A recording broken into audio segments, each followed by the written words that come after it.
Assalamualaikum warahmatullahi wabarakatuh. Jumpa kembali dengan Fisika Nada Channel, cara belajar fisika mudah bersama Pak Atifi.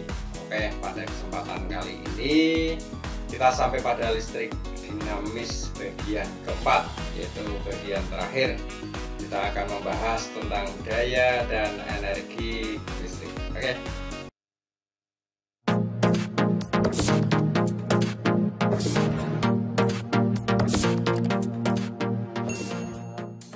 Tanpa berlama-lama, ayo langsung kita bahas daya dan energi listrik. Ya, kita mulai dari energi listrik dulu. Energi listrik dirumuskan sebagai berikut. Jadi, gampang cara menghafalkan energi listrik kalau kita lihat dari susunan pembentuk besarannya ya. Jadi dirumuskan V energi listrik itu sama dengan VIT. Loh, ini membentuk kata fit. Kita ingat bahwa energi ini adalah bersumber dari vitamin, sehingga ini gampang sekali dihafalkan. Oh, berarti energi itu sama dengan vitamin, V kali I kali T. Itu cara menghafalkannya, mudah ya. Nah, karena V sama dengan I kali R, maka V ini bisa kita substitusikan dengan nilai I dan R. Maka V sama dengan I kali R kali I kali T. Nah, ini membentuk suatu kalimat lagi atau kata lagi, irit. Wah, pada masa seperti ini, energi itu sesuatu yang harus diirit. Ini pun mudah dihafalkan ya. Ya, energi, vitamin, energi diirit. Atau kalau dalam penulisan kimia ya boleh ditulis I kuadrat R kali T. Ini hanya perubahan bentuk dari sini ke sini saja ya. Kemudian bentuk yang lain ada lagi. Kalau I yang ada di sini kita ganti dengan V per R, maka persamaan yang pertama ini akan menjadi V sama dengan V kali V per R. Nah, ini untuk mengganti I dikali T. Sehingga akan menjadi rumus V kuadrat per R dikali T. Nah, ini tiga rumus energi yang sebetulnya kalau kita hafal hukum Ohm, otomatis ini bisa kita kerjakan dengan mudah. Rumus-rumus yang berada di bawah ini. Tapi kalau mau dihafalkan ya boleh saja. Pak, saya hafal semuanya ketiga-tiganya. Boleh, malah lebih bagus itu. Nah, pengertiannya sekarang. Keterangan. V-nya adalah tegangan dalam satuan volt biasa. Kemudian I adalah kuat arus dalam satuan ampere. R adalah hambatan dalam satuan ohm. T-nya adalah waktu dalam satuan sekon. Dan W-nya energi listrik dalam satuan joule. Nah, ini tentang energi listrik. Nah, untuk menjadi dari energi listrik ke daya listrik ini sangat mudah sekali. Karena pengertian dari daya listrik, hubungan antara energi dan daya listrik dirumuskan begini. P sama dengan V per T. Sehingga misalnya rumus P sama dengan V tadi kita ambil VIT kan tinggal dibagi T. Maka tinggal menghilangkan T-nya sudah akan menjadi rumus P. Sehingga P sama dengan VI. Kemudian dengan cara yang sama, PI kuadrat RT, ET-nya habis menjadi P sama dengan I kuadrat R. Kemudian yang satu, P sama dengan V kuadrat per R. Gitu ya. Dihilangkan T-nya. Nah, keterangannya sama, ditambah ini dengan daya listrik dalam satuan watt. Nah, itu dua rumus energi listrik dan daya listrik yang sangat mudah bisa kita hafal. Sekarang langsung ke contoh pembahasan soal supaya lebih paham lagi. Yang pertama, pada rangkaian di bawah ini hitunglah besar energi listrik yang diberikan oleh baterai dan energi yang timbul pada hambatan 10 ohm selama 30 sekon. Oke, gambarnya seperti apa? Kita lihat. Ini ada rangkaian tertutup.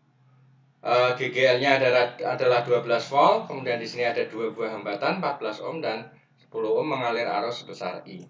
Nah, E-nya sama dengan 12 volt, R-nya 10 ohm, R1, R2 14 ohm, T waktunya 30 sekon, yang ditanyakan W pada baterai. Nah, energi yang dikeluarkan baterai berapa? Nah, kita lihat W pada baterainya mudah sekali karena W sama dengan V kali I kali T. V-nya kita ambil yang ini, 12 ini. Nah, sehingga ini sama dengan sebelum mencari W-nya kita cari dulu I-nya ya. Karena ini rangkaiannya satu loop saja mudah. Hukum Ohm kan menyatakan bahwa I sama dengan V per R. V-nya dapat dari tegangan total, E dibagi R totalnya ini gampang saja karena ini rangkaian seri. Sehingga 12 per 10 plus 14 sama dengan 0,5. Ya, setengah ya, persis. Sehingga ini kita masukkan W-nya sama dengan 12 kali I-nya 0,5. W-nya sama dengan V-nya 12 kali 0,5 I-nya, kemudian T-nya 30 sekon sama dengan 180 Joule. Nah, kemudian berapa energi yang ada pada hambatan 10 ohm? Ya, ini gampang saja, kita gunakan W pada R1 karena I-nya sudah kita ketahui, maka W sama dengan I kuadrat dikali R kali T. I yang mengalir di sini berapa? Dikuadratkan, berarti 0,5 kuadrat kali R-nya 10 kali 30. Ini akan sama dengan 75 Joule. Nah, itu soal nomor pertama. Langsung ke soal nomor 2. Pada sebuah lampu pijar tertulis 100 watt 220. Hitung daya lampu tersebut jika dipasang pada tegangan 110 volt. Nah, misalnya yang diketahui tegangan lampu adalah 220 volt. Kemudian tegangan pemasangan 110 volt. Daya lampunya sama dengan 100 watt. Kemudian jika dipasang pada tegangan 110, ini berapakah daya lampunya? Nah, sebagai gambaran bahwa lampu yang tertulis semacam ini 100 watt 22 volt ini, lampu tersebut akan memancarkan daya 100 watt jika dipasang pada 220 volt. Nah, ini dipasangnya bukan pada 220 volt, dipasang pada 110 volt. Maka dayanya menjadi berapa? Yang seharusnya kalau dipasang 220 volt menjadi 100 watt, kalau dipasang pada 110 volt ini berapa? Nah, maka bisa kita hitung P sama dengan V kuadrat per R, R-nya sama dengan V kuadrat per P.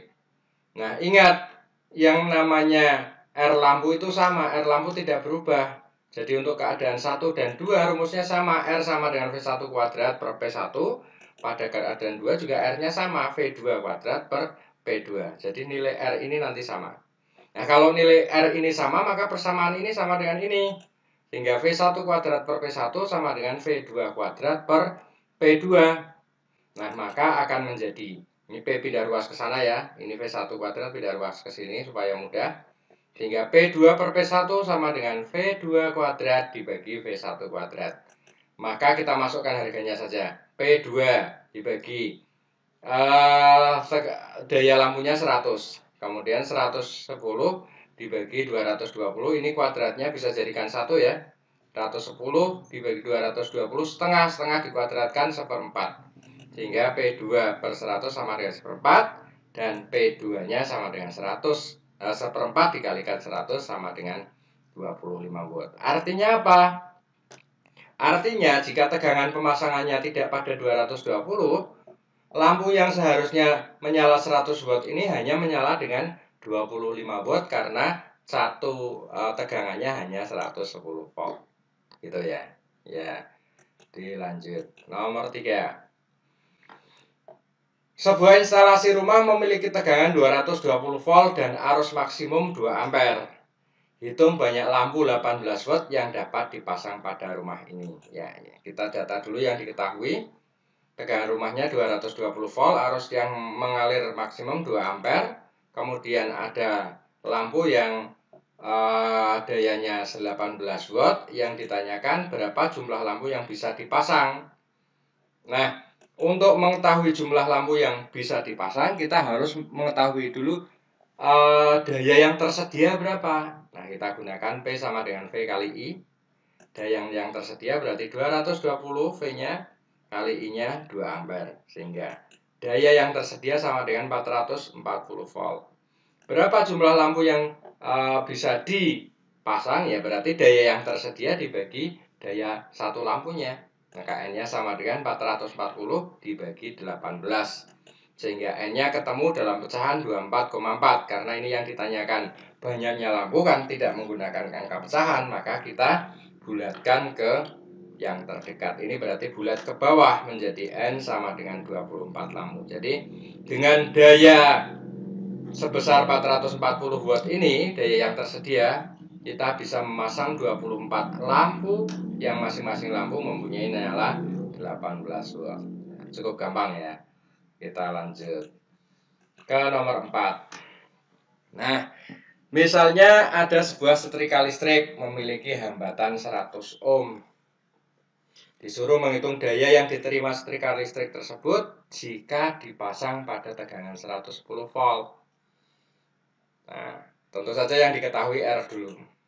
R sama dengan 100 ohm, kemudian V-nya 110 volt, disuruh menghitung dayanya berapa. Ya, soal ini gampang sekali. Kalau kita lihat hubungan antara daya, tegangan, dan hambatan, dirumuskan P sama dengan V kuadrat per R. Sehingga langsung masuk saja P sama dengan 110 kuadrat dibagi dengan 100. P-nya sama dengan 12.100 ya, berarti ini ya. Dikuadratkan dibagi 100. Dibagi 100-nya 0,2 coret, maka tinggal 121 watt. Itu setrika listrik dayanya sekitar 121 watt jika mempunyai tegangan hambatan sebesar 100 ohm dan dipasang pada tegangan 110 volt. Oke, soal yang terakhir. Soal yang nomor 5 disuruh menghitung biaya pemakaian lampu 100 watt jika dipakai terus-menerus selama 20 jam. Jika harga 1 kWh-nya sama dengan 150 rupiah. Nah, ini pelajaran SMP dulu juga sudah pernah. Ini tinggal mengulang saja. Kita lihat yang diketahui dayanya 100 watt, kemudian dipakai dalam waktu 20 jam. Nah, satuan yang akan kita pakai adalah watt jam, kilowatt jam. Jadi kWh itu kilowatt hour atau kilowatt jam. Maka jika 1 kWh-nya 150 rupiah, biaya pemakaiannya berapa? Kita lihat dulu energi yang digunakan. Dari P sama dengan W per T, otomatis W sama dengan P kali T. Maka W sama dengan P-nya 100, T-nya 20. 100 kali 20, maka W ketemu energi yang dihabiskan seluruhnya adalah 2000 watt jam atau 2000 watt hour. Nah, karena ini harganya dalam tiap kWh, maka alangkah lebih baiknya ini kita buat kWh. Berarti energinya kilo itu kan sama dengan 10 pangkat 3. Jadi 10 pangkat 3 ini sama dengan K, 2 kWh. Sehingga biaya pemakaiannya bisa kita hitung dengan mudah. 1 kWh-nya 150. Nah, berapa 2 kWh? 2 kali 150 sama dengan 300 rupiah. Duh, kok murah sekali. Nah, ini kan baru apa? Baru 1 lampu dalam waktu 20 jam. 1 lampu 100 watt. Jadi ya cukup murah, jangan dibandingkan dengan biaya yang dikeluarkan rumah tangga. Kalau rumah tangga kan sudah ada kulkas, ada TV, ada magic jar, dan lain-lain. Paham ya? Iya. Oke. Untuk pembelajaran listrik dinamis sampai di sini dulu. Jangan lupa subscribe, like, komen, dan share jika video ini bermanfaat. Assalamualaikum warahmatullahi wabarakatuh. Salam fisika.